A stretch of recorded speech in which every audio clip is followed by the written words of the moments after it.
Olá pessoal! Recentemente a gente fez um vídeo falando dos corticoides sistêmicos, os possíveis efeitos colaterais, os cuidados que a gente tem que ter antes do uso. E no vídeo de hoje a gente vai falar dos corticoides tópicos. Então em dermatologia a gente usa muito produtos com corticoide, localmente ali um creme, uma pomada.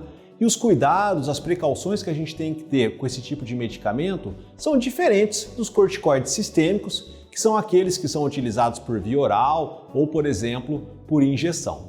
Mas antes da gente entrar no vídeo de hoje, eu gostaria de lembrar que o nosso canal fala de dermatologia, de cuidados com a pele, então não deixe de se inscrever. Muito bem, a gente sabe que os corticoides eles são uma classe de medicamentos que tem ação anti-inflamatória. Então eles são muito úteis para o tratamento de doenças de pele, mas você não vai achar ali na caixinha do remédio escrito corticoide, Porque o corticoide é o nome do grupo de medicamentos. Então tem diversas substâncias que são classificadas como corticoides. Então eu vou falar o nome de algumas aqui que são frequentemente utilizadas, mas outras também existem. Então nós temos, por exemplo, a hidrocortisona, a dexametasona, a desonida, mometasona, betametasona, clobetasol, alobetazol. Então, quando você for usar um creme, uma pomada que tem corticoide, possivelmente são esses os nomes que você vai encontrar ali na caixinha. Então, é importante que você saiba isso para identificar produtos que tenham corticoide. A potência entre eles também é diferente, então a gente tem corticoides que são mais fracos, corticoides que têm uma potência intermediária, corticoides que têm uma potência mais alta e corticoides que têm potência muito alta. Então isso vai impactar, claro, tanto na potência de tratamento, como também no risco de efeitos colaterais. A gente fala muito frequentemente de creme, de pomada, mas eles podem também ser apresentados como solução líquida ou como gel. A gente usa muito isso para tratamentos de lesões no couro cabeludo, de problemas no couro cabeludo, Claro que usar creme, pomada em áreas que tem pelo acaba não sendo muito agradável. Assim como, por exemplo, locais que a pele é muito ressecada, muito espessa, o uso da pomada acaba sendo muito mais interessante também do que um uso em creme ou loção, por exemplo.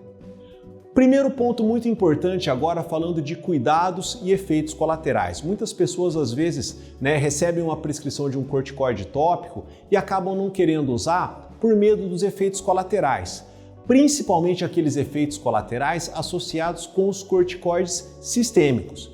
Então, uma pessoa que usa um creme de corticoide, por exemplo, é muito improvável que ela tenha ganho de peso, aumento da pressão arterial por causa do uso do corticoide. Para que isso acontecesse, ela teria que usar realmente uma quantidade muito grande numa área muito extensa do corpo. Para o uso do corticoide em áreas localizadas, que é o que geralmente a gente orienta, esse tipo de efeito colateral não costuma ser um problema. Mas a gente tem risco de efeitos colaterais com os corticoides tópicos, e é isso que a gente vai falar. Os dois principais efeitos colaterais são atrofia da pele, ou seja, a pele vai ficando mais fina, e o surgimento de estrias. Isso é bem frequente com o uso do corticoide tópico. Uma outra situação que acontece também, às vezes, é o surgimento de espinhas. E geralmente, em que situação que isso acontece? Principalmente quando a gente usa o corticoide tópico por um período prolongado, então por curtos períodos eles tendem a ser bastante seguros e principalmente no local que a pele é mais fina ou que a gente tem uma região de dobra que a absorção acaba sendo maior. Então, por exemplo, na região das axilas, que é região de dobra, ou mesmo no rosto, que a pele é mais fina. Então, nessas áreas é fundamental que o uso seja mais curto ou mesmo que a gente use corticoides de menor potência. Geralmente, quando a gente respeita esses cuidados, a gente não tem maiores problemas. Mas o uso de corticoides de alta potência por período prolongado nessas regiões pode trazer problema. Por exemplo, uma paciente que eu atendi recentemente, ela tinha uma micose sob as mamas, embaixo das mamas. Então tinha ali uma vermelhidão, uma descamação por causa da micose. E ela começou a usar um corticoide ali, um corticoide de mais alta potência. Como corticoide anti-inflamatório, ele melhorou a descamação, melhorou a coceira, Porém, ele não está tratando o fungo, ele não está tratando a causa do problema. Assim que ela parava de usar, voltava, aí ela voltava a passar. E nesse vai e vem, ela foi mantendo o uso do corticoide por alguns meses, até que ela começou a perceber o surgimento de manchas mais vermelhas, a pele ficou um pouco mais deprimida, foi quando ela procurou assistência médica. E aí o que aconteceu? Ela já estava tendo uma atrofia, surgimento de estrias mais intensas, mais profundas, pelo uso do corticoide. Então, nesse caso, o corticoide não resolveu o problema dela, ele só amenizou ali, porque o fungo ainda continua ali, e causou o efeito colateral do corticoide. Então, nesse caso, a gente tem que suspender o corticoide, fazer o tratamento antifúngico, para eliminar a micose que ela tem, e observar, muitas vezes essa atrofia tende a ser transitória, a pessoa recupera, as áreas de estria, às vezes um pouquinho mais difícil, mas talvez agora então fazer um tratamento para a recuperação dos efeitos colaterais do corticoide.